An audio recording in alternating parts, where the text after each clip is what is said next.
Hey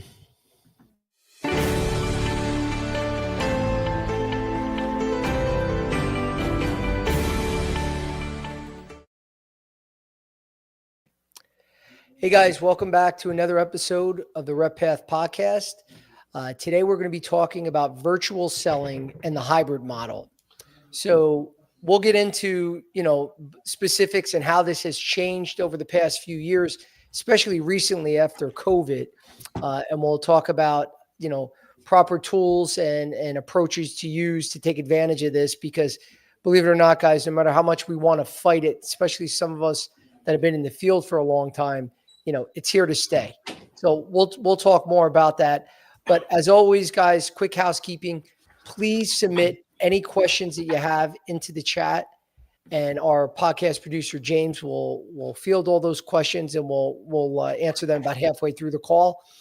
Also, anybody that wants to get copies and see the recording of this podcast and any other podcasts with RepPath, please subscribe to my YouTube channel, Unfiltered Medical Sales Coaching, so you can get all the content that we post. Today, we're going to be live on LinkedIn, YouTube, Instagram, and Facebook. And for anyone, we're also live on every podcast platform available. So please, if you're, have any of those services, you can see us live on any podcast platform around.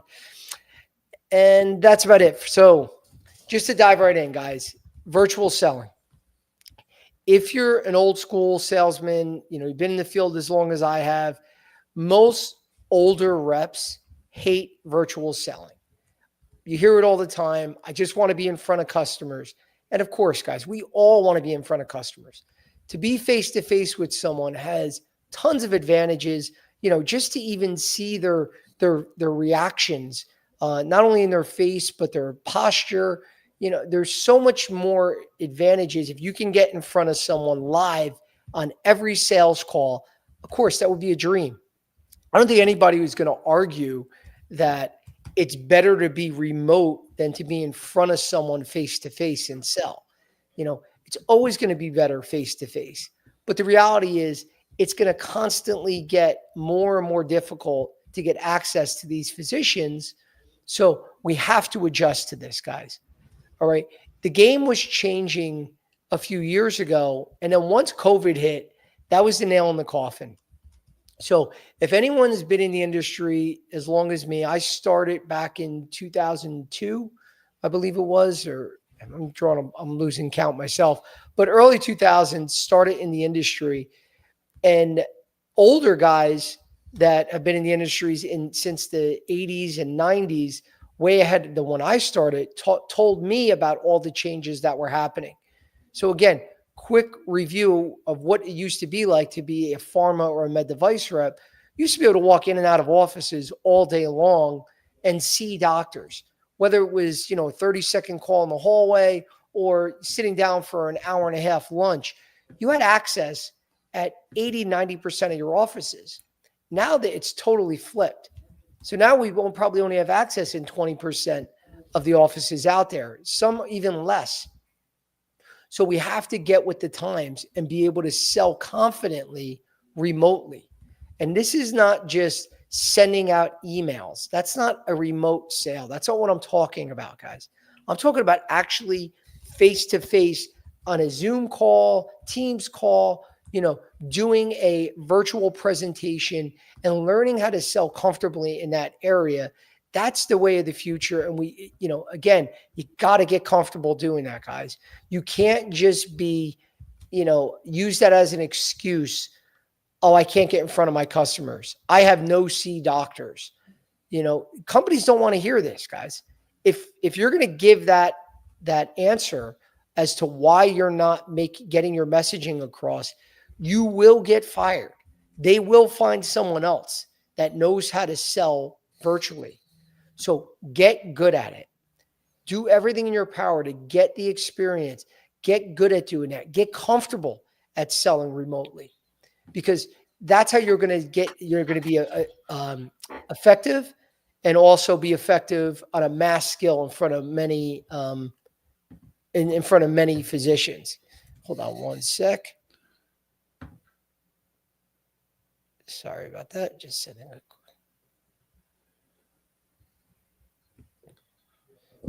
Joe, shouldn't everybody know that you're not to be bothered at this time? I am sorry. Uh, there was just some background noise. It was some feed I was picking up. So yeah, apologize for that. Anyway, guys. So again, it's the way things are, and we have to learn how to sell in this environment. But again, we don't have to look at this that this is a negative. Oh, I can't get in front of doctors, so this is my fallback. And let me try a virtual approach. It doesn't have to be that way, guys. Okay, it's another tool in your toolkit. Just look at it that simply. Some doctors don't have the time during the day. It's just, guys, we're with these guys. Some may be a no-see doctor because all they want to do is focus on their patients and their practice, and they don't want any kind of distractions. That's okay. That's normal. I mean, look, and I wasn't setting this up. I got distracted. It was an important text that I had to take. But normally, I don't even have the time to look at my cell phone, during my day because you're busy on calls all day long. So use this as another option for that doctor to get in front of them maybe after hours when you wouldn't be able to go to the office at 6, 7 o'clock at night. And now you could set up a virtual call. So for you experienced reps out there, just get rid of the old mentality and don't be stubborn. Don't say that's not how we sell. We only sell face to face. Just get with the times, guys, and we got to get better at this. All right. And it's not about picking one or the other. The goal is to combine both. The best reps out there are good at both face to face and virtual selling. It doesn't matter the environment. They know how to sell. That's the key. And that's the way we have to think. All right. So why are we in this new environment? Why after COVID did it switch to all these Zoom calls? I mean, we've all been there. Zoom, Teams. Personally, a lot of times I get tired.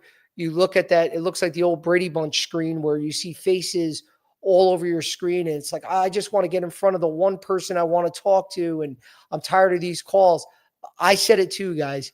But again, you gotta take advantage of all the reasons why we're doing this. So if we just waited to get face to face in a hospital where it went from walking in with scrubs on, nobody used to stop you 20 years ago.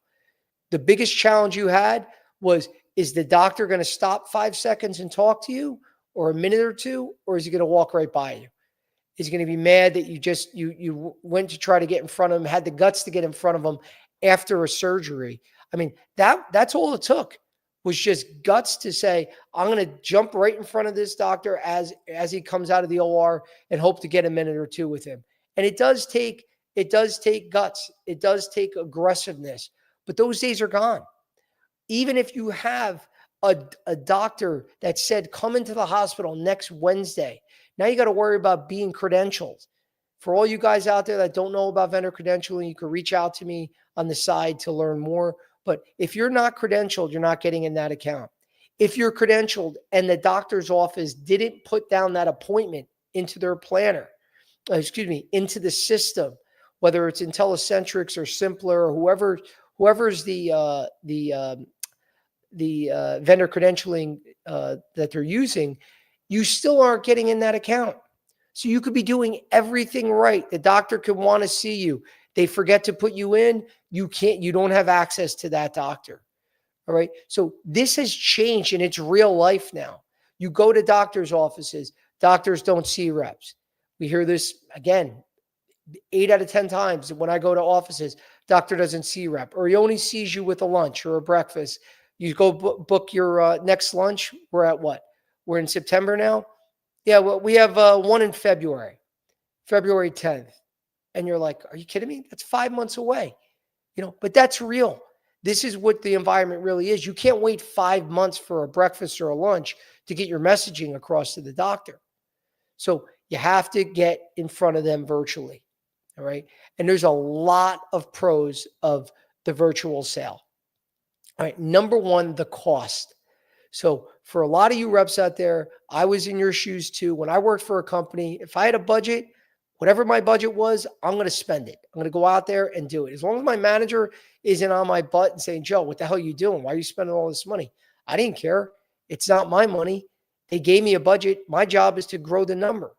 But when you have your own business, guys, you do. I know they say this all the time, and it's different, even though it's not really your own business when you're running a territory.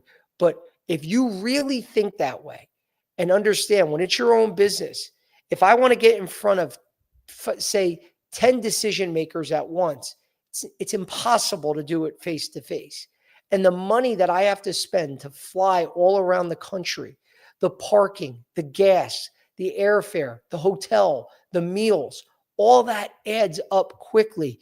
When it's your own business, guys, trust me, you will force yourself to look at other options. So my challenge to you is truly treat it like it was your own budget. And are you going to really spend all that money? Are you really going to do that? If you have another option, and I could just jump and schedule a Zoom call or a Teams call and then get in front of that same doctor, that it would cost me money for a lunch, cost me money for parking, cost me money for if I have to get on a flight, airfare, all those things that we talked about.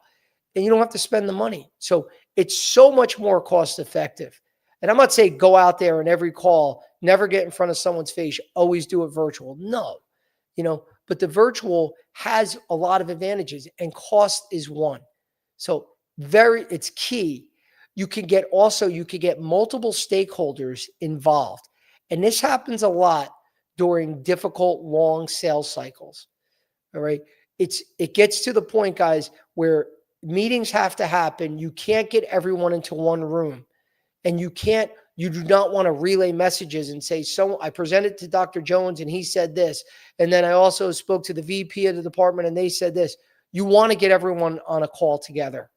And it's very hard to do this when you're getting people into one room. There's always someone traveling. At least it seemed for me in my long sales cycle, especially with capital sales. It seems like someone was always not around. So here's an option to make sure they are around. So to get multiple stakeholders together, it's key. All right. So that you want to look at those two things. It's cheaper, and it's also much easier to get multiple people together at once. All right. The cons: without you in front of someone, it's harder for them to sit down. Let's be real, guys. A lot of these guys just don't give a shit. They don't care enough. They care. I shouldn't say they don't give a shit. They don't care that much sometimes to sit down and actually listen to a presentation unless someone is face to face with them. It's harder for them to ignore you and walk away when you're face to face. When they have to get on a Zoom call, these doctors are busy.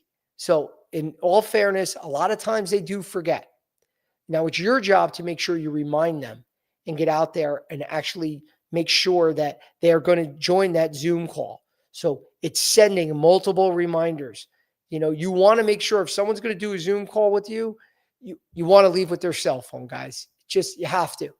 You have to confirm they're going to forget. Remember, every time you have to think that way. This doctor is going to forget to get on the Zoom call. Don't look at that as a negative. The positive is, doc, I don't have your cell phone.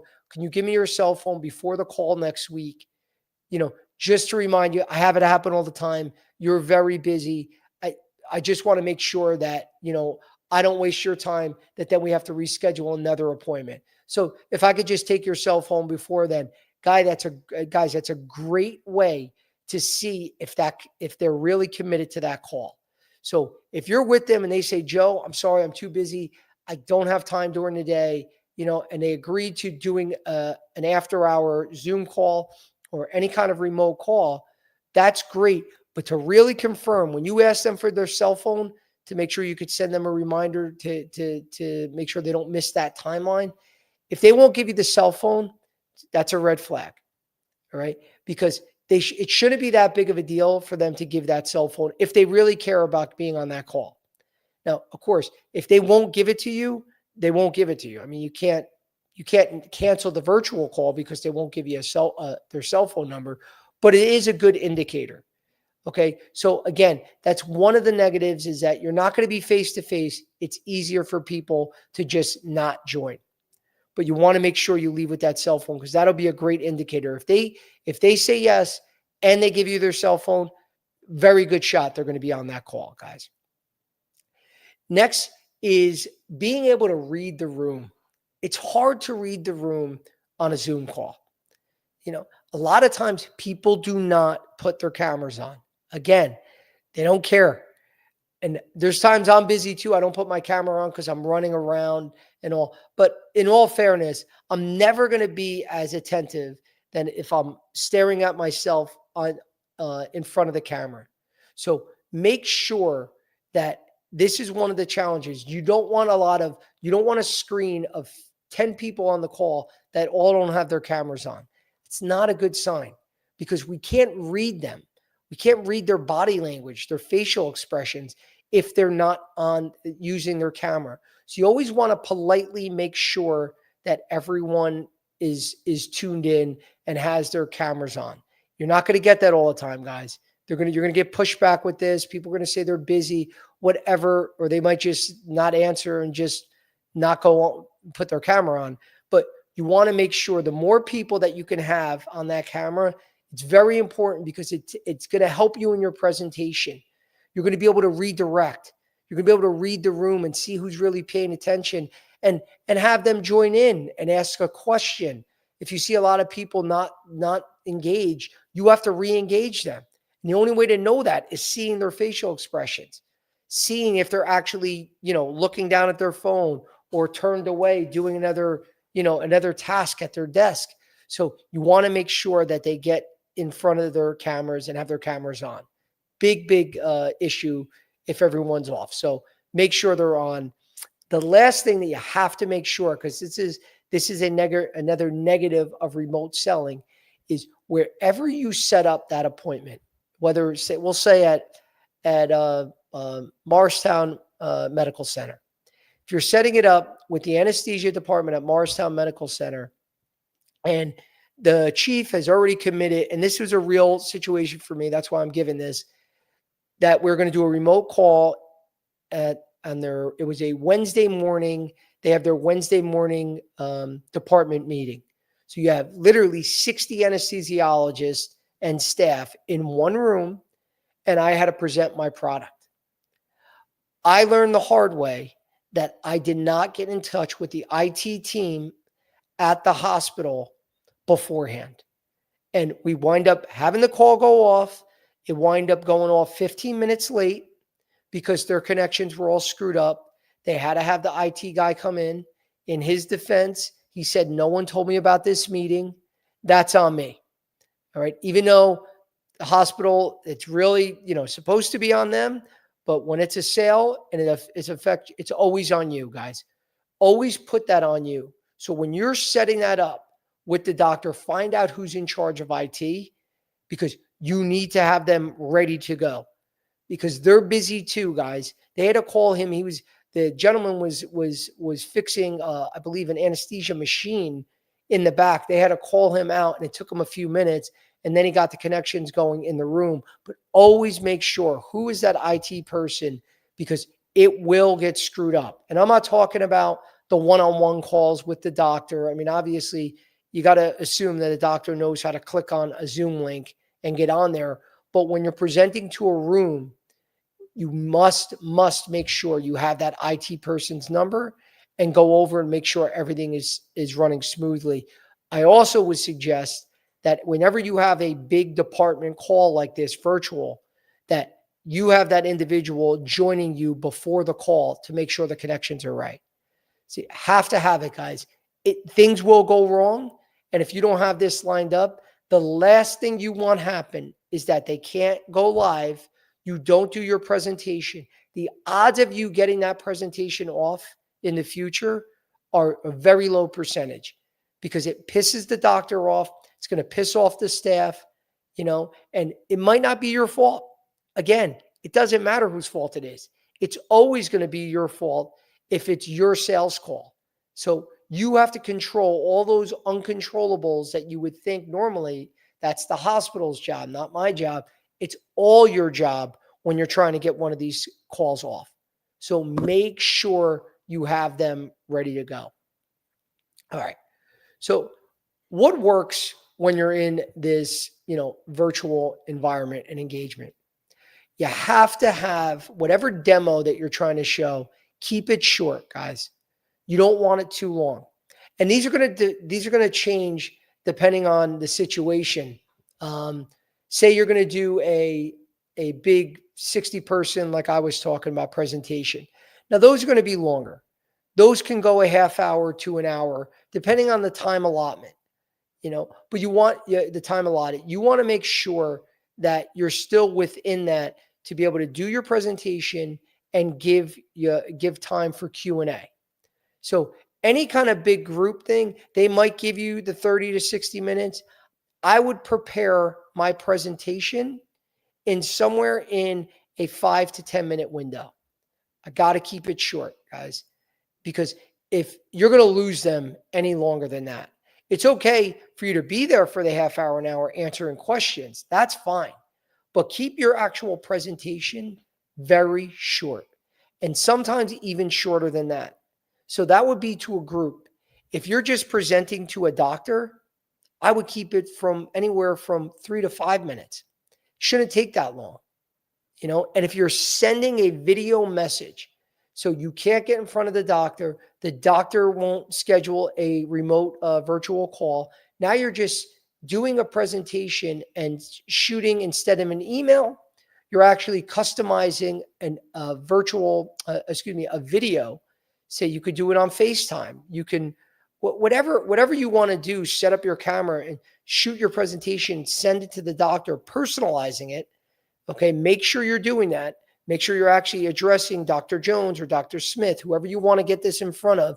If you want to use a generic video, that's fine, but you're going to get the response similar to sending out a genetic email blast. You always want to personalize it specific to that doctor's needs. All right, it's going to go a long way. It's going to be a little bit more work for you, but trust me, it's going to go much, much further. These should be cut down to a minute or two. Real quick video that they can view. And this is to get a bigger, longer meeting scheduled. Whether your, next call is a face-to-face or next call is a virtual call where you can interact one-on-one. This is kind of just to give them a taste of what your product has to offer. So it's got to be short and quick. Do not make these long. You're going to lose people. They'll just click off or they'll just disengage and walk away from the computer. Okay. So that's number one. You want to keep it short. Be able to use a lot of interactive tools too. A lot of graphics. If you have to work with an editing team, we got a great editing team here that I can give everyone their contact because they do all my editing. They bust me all the time. I have no clue how to do any of that. I did some of that stuff before, we started working together. It would take me a long time and my editing sucked. So a lot of the graphics I'm using, it looked like remedial. It looked like a little kid was doing it and it wasn't that engaging. But when you do it the right way and you have the right graphics, we see how it engages people longer. So if you can add any kind of, I'm not saying adding some very marketing or some high-tech graphics that it takes a lot of intelligence or it takes a lot of expertise in a certain space. I'm just saying add an actual study, add a graph or something to that makes it more visually appealing too. Whatever you can do to keep them engaged, do it. You don't want just some boring video with you talking very monotone and not having any energy and there's no real graphics. Again, guys, is this something that you would stay in listening to? I mean, look at the stuff that you watch visually all day long. And I'm sure it's a lot of stuff with more graphics. Of course, the content is everything. But if you could add extra graphics and tools to the video, then do it. Because if it's going to keep them paying attention longer, that's going to increase your chances of getting the sale. Another great advantage is follow-ups. you could do a lot of short video follow-ups to get your messaging, not only get it across, but to keep planting a seed and a reminder. It's a great way to do that. Again, if you can't see doctors month after month after month, you have to try other avenues. And this is a great avenue to do because they still see your face. They still see the product. They actually can see it visually. That's much more important than sending an email saying, I got this great new product for the XYZ disease state that's going to reduce complications by whatever percentage. It's much different when they can see it. They actually can visualize a video, and they're sending that with a graph that's showing exactly what you would show in person. So just think that way. If you wrote out everything you're going to do, it's going to bore people. But when they can see it in person, exactly how you would sell if you were face to face, it's going to be very, very impactful. All right.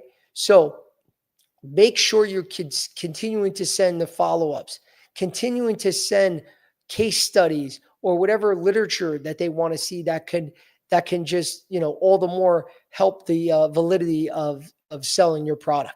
So make sure you're doing that. Next, we want to talk about building trust when you're remote. It's hard, guys. All right. It's much different than when you're face to face and people really get to know your personality, but it still can be done.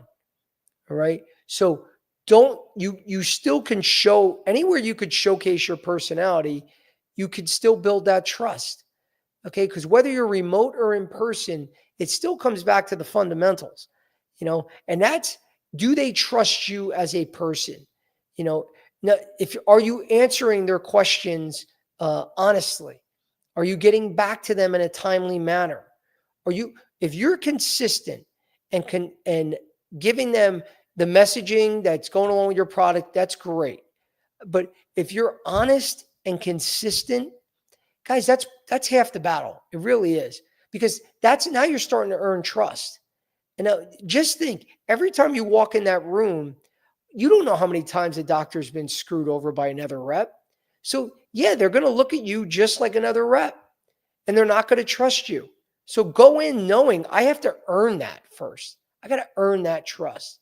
So no matter if it's remote or in person, you got to constantly work at that. It takes time. You look at your best friends that you have today. It took years to build relationships. Now, you're not looking to become best friends with a doctor, but you're looking to build a relationship. So that comes with trust. And the only way to do that is consistency and honesty, no matter what. It may not be the thing that the one thing that the doctor wants to talk about or that you want to talk about, especially if it's not always a great feature about your product. I mean, this happens with price.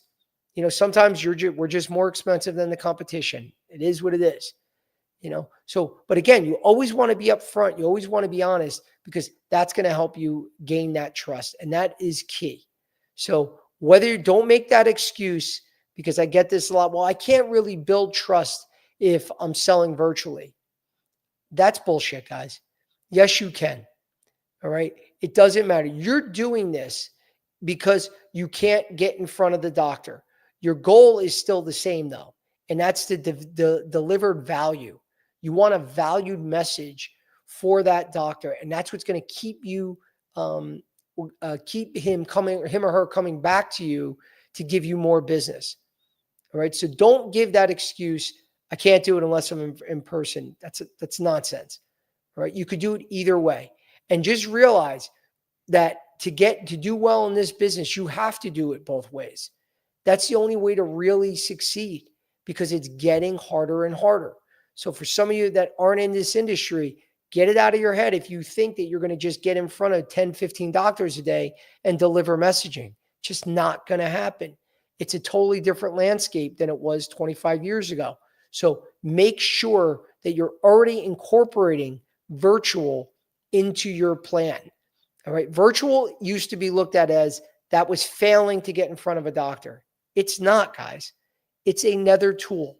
So make sure that you have these into whatever business plan, into your 30, 60, 90s. This is the only way that you're going to get a mass outreach quickly. All right. You have to take advantage of the virtual selling. It's the only way you can get in front of multiple people in a short amount of time. It's very hard in this environment. Even if you could get in front of every doctor, you think your company's just going to say no problem with, say, if you have to travel multiple states and you're constantly flying and constantly get in front of people? Again, remember what I said at the beginning of the call. Would you really do this if you had to pay for it? If you would, then God bless you. But if well, it really would make more sense, I could just jump on a virtual call, with this doctor instead of flying out to California right now from New Jersey. And I could save a lot of time, a lot of money, still get that messaging across. I mean, that's the way you got to think, guys. Think of it like you're running your own business, because I know it's different. And I'm not a big believer in that statement, but until you really own your own business, trust me, a lot of these things, you're going to have to adopt with virtual selling, because it just makes more sense for the business. But I'm going to take a break right now and pause and check with James to see if we have any questions. We got a couple questions for you. Beautiful. Let's see. We got, what's the number one thing a rep should do differently in a virtual meeting versus an in-person one? And you should be doing this too in a live meeting, but I can't stress enough with making sure, and James, we can speak honestly on this call. How many times do we have connection problems? The microphone's not working. My camera's not on. I mean, it's not a big deal. We fix it in a minute or two, but don't we see that almost every podcast call? Every podcast, one, because Joe is technically challenged. Two, Yes. Also, but with guests as well. Plenty of times where guests will come on and we have to get things sorted out on their end as well. It happens all of the time, especially when you're dealing with technology. It's great when it works for you, but it doesn't always want to work for you. Right. And we can never say, well, it's the guest. Hey guys, you don't have the right connections. That's your problem. No, it's our problem. The podcast doesn't go off. Nothing happens. So it's the same thing in that sales call, that it's on you. Automatically assume remotely that the connections aren't going to go well and things are going to get screwed up. So the big difference that I would say is making sure you have someone on the other end of the call that can troubleshoot that. Again, especially if it's a big group call, that's a must.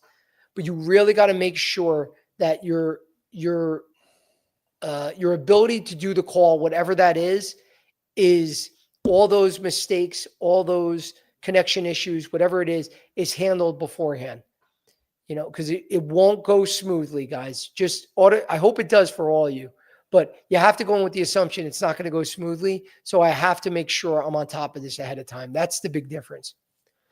Joe, do you think body language is as important in virtual selling as it is in person? Oh, absolutely. I mean, they both, if I'm sitting here with a puss on my face, excuse me, or just very monotone, tired, not really giving my product much energy, I mean, nobody wants to buy from someone like that. They just don't. So whether you're in front of them or virtual, I mean, the only thing virtually that makes it more challenging for the sales rep, or it could become more problematic, is that the odds are they're not going to be so rude as to go, I'm done with talking to you, you're boring the shit out of me, and then walk away when they're face to face. But they could easily virtually say, may not say anything, just turn their camera off. And then, later on tell you, sorry, I had a patient call. I mean, there's always a way for them to get out of there. So all the more you want to be able to read the room, but you also want to showcase your personality when you're virtual, because just realize they don't have to put up with it. They could just easily walk away. So I would say it's more challenging to showcase your energy, your smile. I mean, you should be doing this all times anyway, but just realize they can walk away. That's the last thing you want to do. So virtually, all the more you want to be able to showcase and read people's facial expressions, read your own. Are you coming with energy? Are you being boring? Is this engaging? So it's very important for both, but I would say even more when you're virtual. Joe, more ghosting virtually or in person? I would say you're definitely more ghosting in person because you're making more in-person calls. I mean, you should be making more in-person calls. You shouldn't be going back to the same office week after week after week after week when they're telling you the doctor doesn't see reps. And if your only answer to that is dropping off a detail aid and going, oh, by the way, make sure the doctor sees this. Or if they tell you, leave something behind. If you have anything to leave, and don't worry, I'll give it to them. If you guys really believe that the doctor is actually getting that information, he may get it, but you think the receptionist is going to go, oh, by the way, Joe told me to tell you that there's 25% less complications using his product versus the other product. Guys, they don't do that. They get it and throw it away. So I'm losing my train of thought right now. The question was in regards to in person or remote. Ghosting. Yeah, ghosting in Ghosting. person. Yep. Yeah. So ghosting is always going to be more in person because you're making more of those calls, and it does happen virtually too. But all you can do when it comes, so it's going to happen both ways, guys. But if you can do things that minimize the ghosting and you proactively take those steps before each call, that's all you can do. So if you're not sending reminders to that doctor a day or, before the call or earlier that day to confirm that time is still good, if you don't send at least one of those, then that's on you. Automatically assume the doctor's not going to be on that call. So what can I do ahead of time to minimize the chances of that happening? And reminders are key. There could be someone else in the office. Now, say you leave there and now you're talking to the receptionist. Just so you know, I set up a call with him. I don't know if you have to put it in your calendar. Make sure. I mean, she's putting down breakfast and lunches. Maybe she does have to enter that in. Or the receptionist could tell you, you know what, Joe? I have no idea what you're talking about. I just do breakfast and lunches, but his schedule is done by Bob, the office manager. So speak to Bob. They could tell you that. So make sure if there's someone else involved, or if you need someone else involved to make sure this doctor gets on that call, because that could be the case. Some of these doctors, they need someone to come in there, remind them for the call and have their computer set up. They're that busy, guys. So if you're doing all the things along the way to minimize that ghosting, that's all you can do. But it's on you to do that, guys. I got another one, Joe. Do you recommend that reps invest in better cameras and mics, or does that matter at all? I wouldn't say it really matters for these calls. You might want to step it up for, again, I was in a situation selling, a multi-million-dollar product in front of 40 people at once. Now, for that, yeah, spend the money. Make sure the setting, the background, everything looks professional. This is something that your company should cover for you. It should be a business expense. So if they're gonna cover it and it's gonna make the presentation look better, yeah, why not? Especially I would go and be proactive and letting your company know this, because a lot of companies they're not. It's not like this is done so prevalently that they have like their remote selling kit that they have every rep use, because a lot of reps don't use it. They don't ask for that enough. And it's okay to be proactive. And especially if you have a big meeting coming up and saying this doctor only wants to speak to me remotely, I really want to make this go well. What could we do to make the presentation look even better? They should be all ears, guys. You're not going to go crazy and make it look like the studio for ESPN, but if it can make it look better and make the presentation go better, then absolutely, invest in that. But one last thing, again, if you're doing a quick Zoom call, your camera on your screen, as long as they can see the product, whatever you're presenting, and it's clear, that's really all you need. Joe, do you think taking the virtual meeting is better in a coffee shop setting or an office setup? Never in a coffee shop. And this is a quick lesson for everyone listening. Whenever you guys have a Zoom interview, do not dress what I'm wearing. I don't care if you know that the company, that's all they wear are golf shirts. You go into that meeting unless they're specifically telling you ahead of time to wear something different, and it's mandatory. You go in with a suit and tie on, and you go into a quiet setting. Your home office is usually key. If you could go into a quiet lobby in a hotel that you know is going to be quiet, there could be also a business area of the hotel, which is good. If you're staying in a hotel and you're in a room, obviously that room should be quiet. That should be perfect. But never, ever, ever in a Starbucks or any other coffee shop, it's too unpredictable with people walking in and out, people coming behind you, and it shows a lack of courtesy and preparation to that company, whoever you're interviewing with, that you're not prepared to have your setup, your quiet presentation setup, that you have that. You have to have that, guys. If you don't have that, that's a red flag for the company, to that company, that you're not prepared. And it shows, did you even do one of these before? So you should have your setup that is like your presentation setup. Make that be your background, because it's got to be quiet and you can't have any disruptions. Anything coffee or in public, it just gets too tricky, and you don't want some background noise or something that is going to derail your presentation, and it just looks unprofessional. Do virtual meetings make it easier to bring multiple stakeholders together? Yes, 1000%. I mean, that we talked about a little bit earlier. Whenever you have a long sales process, so all capital reps, this is going to happen to you. Long sales cycle, it's never going to I shouldn't say never. It's rarely just one person that you need to get a yes from, and things are going to happen quickly. You're always going to need multiple people involved. And this is the best part about virtual. It gets the opportunity is there to get everyone together at once. So you're not the one that's running around saying, oh yeah, I did speak to Dr. Jones and he said yes. And then it could be the CEO, the CFO saying, well, yeah, but we have to discuss this. So I need to set up a meeting with the department, and we got to make sure that Biomed's involved. And did you confirm with them that this is okay? And, oh yes, I confirm with them too.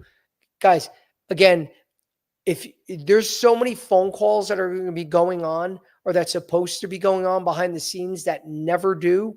So this is your way of controlling the process, getting everyone together at once. So it's the best way to get everyone together. If you can do it live, then great. But if you're finding yourself wasting month after month to get people together, you got to at least give this as an option, because it will go much smoother and much quicker. It'll reduce that timeline much, much faster by being able to do it remotely. So definitely on that first call, when you're booking this, have this as an option to get it done quickly. What skills matter the most nowadays? Presentation, tech, or relationships? Was that 3? Presentation, technical skills, or relationships? Yeah. What matters the most? I mean, I think everything matters, but to me, relationships, that's something that people, especially a lot of hiring managers out there, they don't ever really want to say that to a rep, how important relationships are. But when you have good, strong relationships, odds are you're doing something right in that territory. You built up enough trust, enough respect, that you're showing a lot of value on a consistent basis where they respect you, and now they have a good relationship with them. Because for me, if there's something goes wrong technically, and now, of course, I don't want anything to go wrong. That's why I still think it's important. But at least you can overcome that with a good relationship and be able to reschedule it if something bad does happen. Now, presentation skills should be a prerequisite. I mean, you should have good presentation skills, or you should constantly be working on that. But, so I think presentation skills, of course, are very important.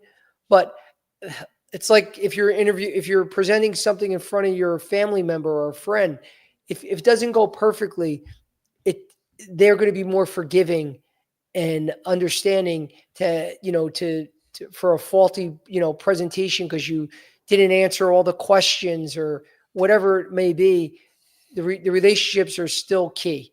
So again, I think they're all very important, but I'd have to give relationships the nod. I think there's a follow-up on one of the questions that we had earlier. How do you handle when the doctor has bad Wi-Fi or service and they keep cutting out? I mean, yeah, that sucks. It's it's challenging. And if you really have checked the Wi-Fi, you tried going from his computer to his phone and see if you could do it via, FaceTime or anything to try to minimize those connections, and you still can't get that off. I would take that opportunity to try to get a face-to-face as quickly as possible on that call. If it's someone that I could be there tomorrow, I would just say, you know what, doc, I don't want to waste your time. I know this is out of your control. To make it easier so we don't have to worry about all these connection issues, I could be at your office tomorrow at 7 a.m. before you start seeing patients and give you this demonstration, because I want to make sure I get you this information, and I don't want the connections to continue to be an issue. Make it more that you're trying, again, to help them out. You don't want to give the frustration like, oh, I don't know, everyone else doesn't have any connection problems. You don't want to make the doctor feel stupid, and at the end of the day, what else could you do? You got to get that information in front of them. And if they told you they only could do it remotely and now it's on them, most doctors, when it's their connection, their issue, and if they really want to hear your presentation, they should be open to, having you come in face to face, because they don't want to keep wasting their time either. So my piece of advice is there's only so much you can do remotely. If they don't have the connections and it's failing when you're on the call with them, book that face to face on that call immediately. And you want to get that done as soon as possible. What's your best piece of advice for making a virtual product demo actually memorable? I mean, there's a couple of things. It's memorable, first off, with the content. Did you do your research ahead of time that what you're presenting is a real pain point for your listeners? Is this something a problem that you're really solving? That's the most memorable. I mean, if someone is presenting something to you that you're struggling with, and now they can provide a solution, that's something that's very memorable. You could do all the graphics, all the great personality, have a great winning personality, tell some jokes in between. Of course, all those things are going to make you more memorable. If you're a great salesman, you're going to be memorable just by your presentation. But the key is the content, and the key is doing that research ahead of time and making sure that what you're presenting is something that your audience wants to hear. If it's not, then it's tough to be memorable with something they don't care about. You could be, the best presenter in the world. If it's not what I care about, then that's going to be an issue for me to remember you. So, I mean, that to me is the key, is finding out your customers' key drivers and what do they care about, and then providing a solution to what those drivers are. That's how you add real value, and that's how you're going to get remembered. We got, when should a rep push for an in-person meeting instead of staying virtual? Always push for in-person from jump. First time you call on that doctor, you're trying to get an in-person meeting. So if I'm going to an office for the first time, I know nothing about this doctor. I get there, I try, because this is a real situation. You'll go to an office, the receptionist will say, I'm sorry, doctor, he doesn't see reps during office hours, or he's very busy today. You work the if you don't have to spend money, you don't want to throw money at the meeting right away. And this is what a lot of reps do. They go, oh, he doesn't see. Okay, can I do a lunch? And they automatically go to trying to book a lunch. That could be 2-3 months, down the line. Your goal is to see that if you want to try to see them that day. All right. If you can't, the next question would be, can I set up an appointment to see him another day? Or what's a good time that I come back? You want to try to get that appointment without spending money, because you will lose if you try to throw money at every meeting. And that's your fallback, is that, okay, I'll just do a breakfast. I'll do a lunch. I did this, guys. So trust me, it doesn't work. There's only so much budget that your company is going to give you to do these breakfasts and lunches.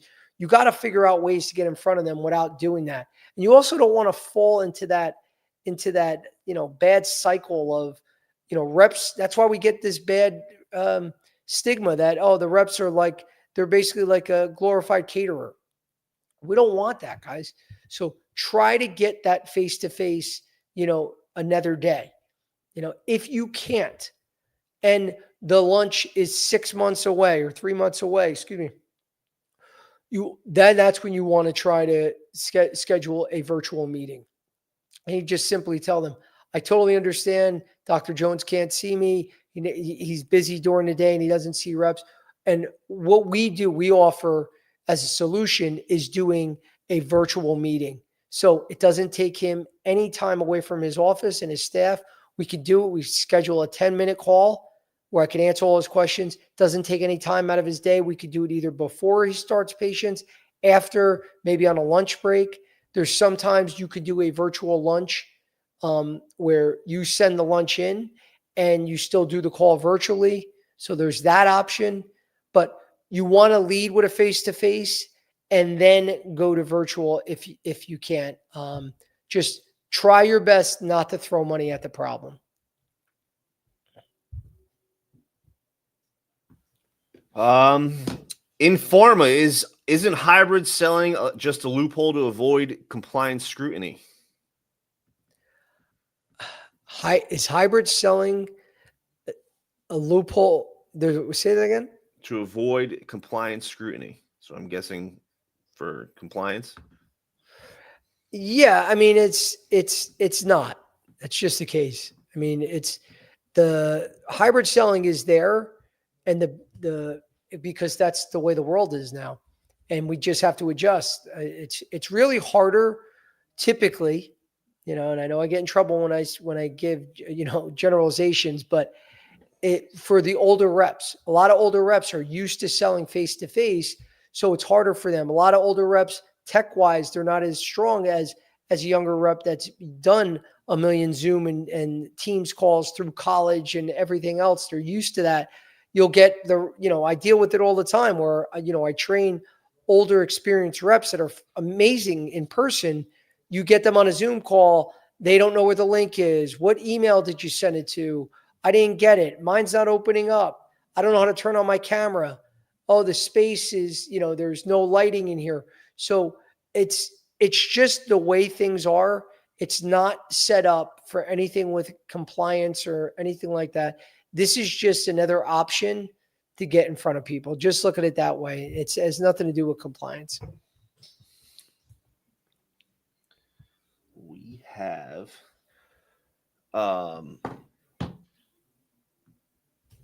do you recommend screen sharing to go to show product details or creating a pitch deck? Well, I think screen sharing, I think both are effective.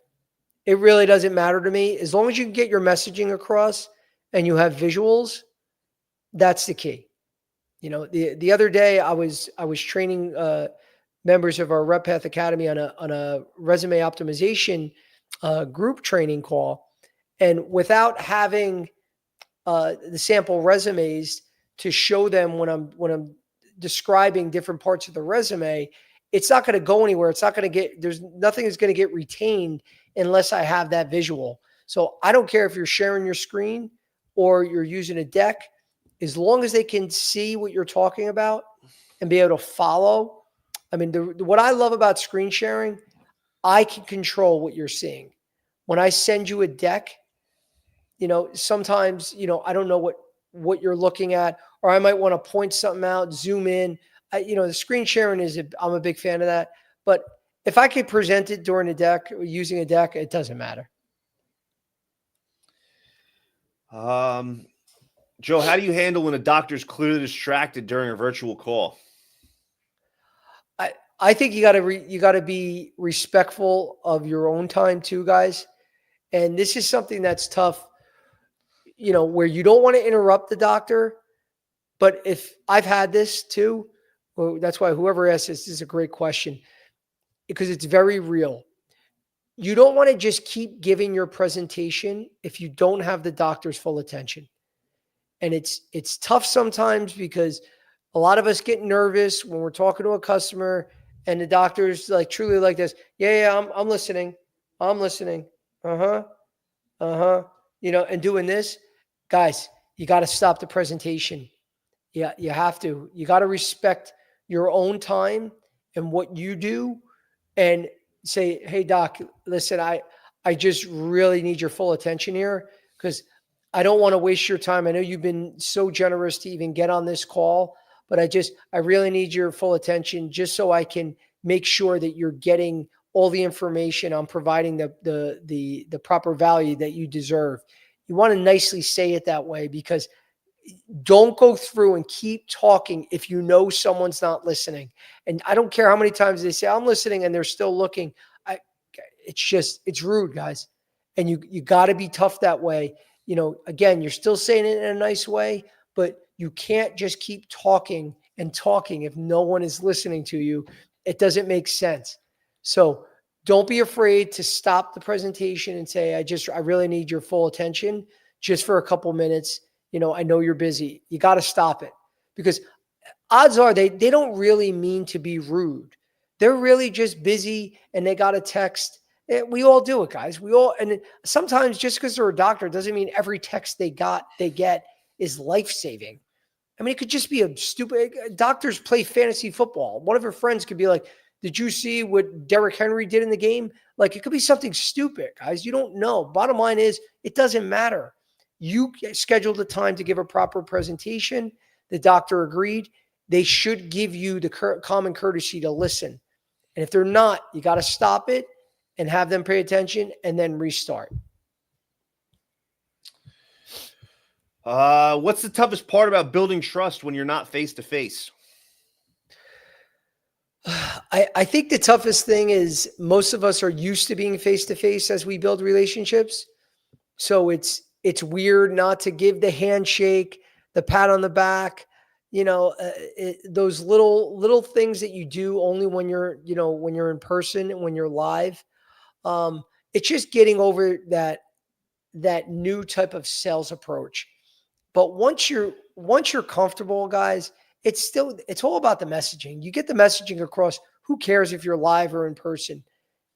Just get over that you still are building rapport. You're still building trust, and that's part of it.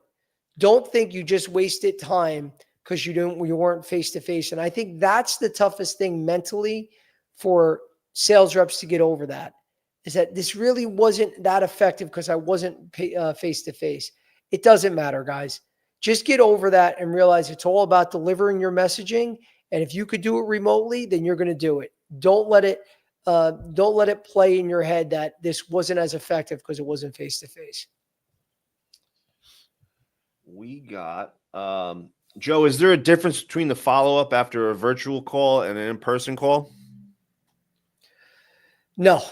To me, unless you're following up in person, but no. The only thing that I would push for, in my follow-up is to get a face-to-face for that next call, where you could say, hey, by the way, I know that if you left off with the doctor that they're going to try your product out on a couple of patients, say in pharmaceutical sales. Yeah, Joe, I'm going to try this out with, I'll give it to the next, 5 patients, whatever, like the perfect answer you want to hear. But they gave a commitment to trying it out.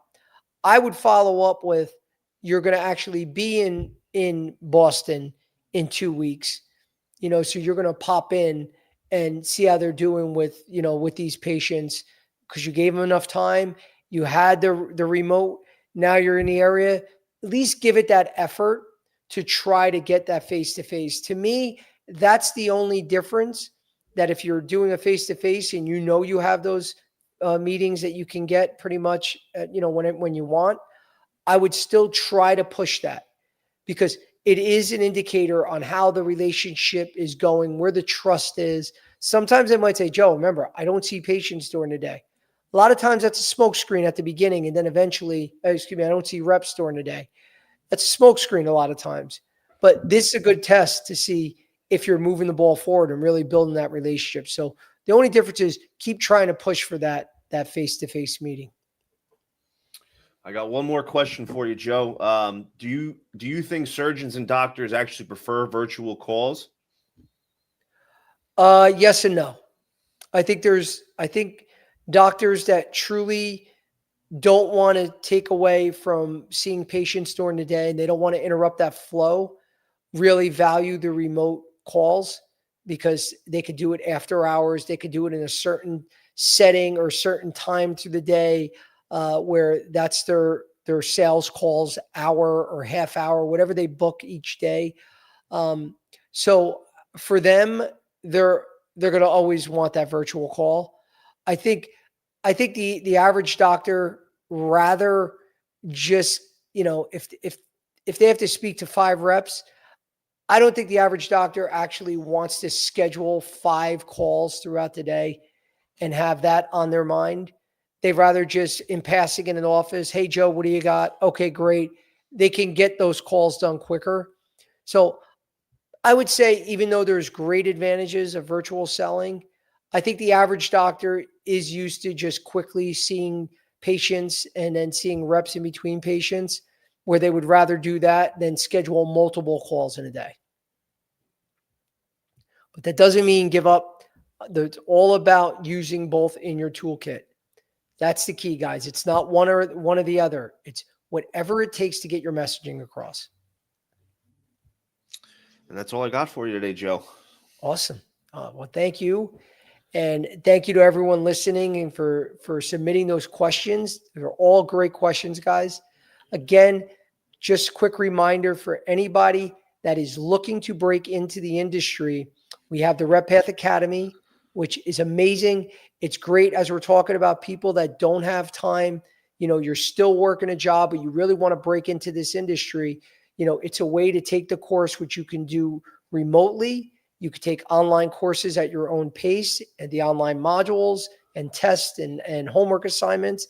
And then we also have group calls throughout the week where we do go live and be able to interact one-on-one with the students in the academy. So please reach out to me if you want to get signed up for that. And for anybody that is a lobby member, please, as always, submit the promo code when you do contact me, Licata, Licata, and that'll enable you to get additional discounts. And as always, if you want to see the recording of this, please make sure you're subscribing to my YouTube channel, Unfiltered Medical Sales Coaching. Other than that, guys, again, we'll be here every Monday and Wednesday at 3 p.m. So thank you for joining us, and I hope to see you guys soon. Take care.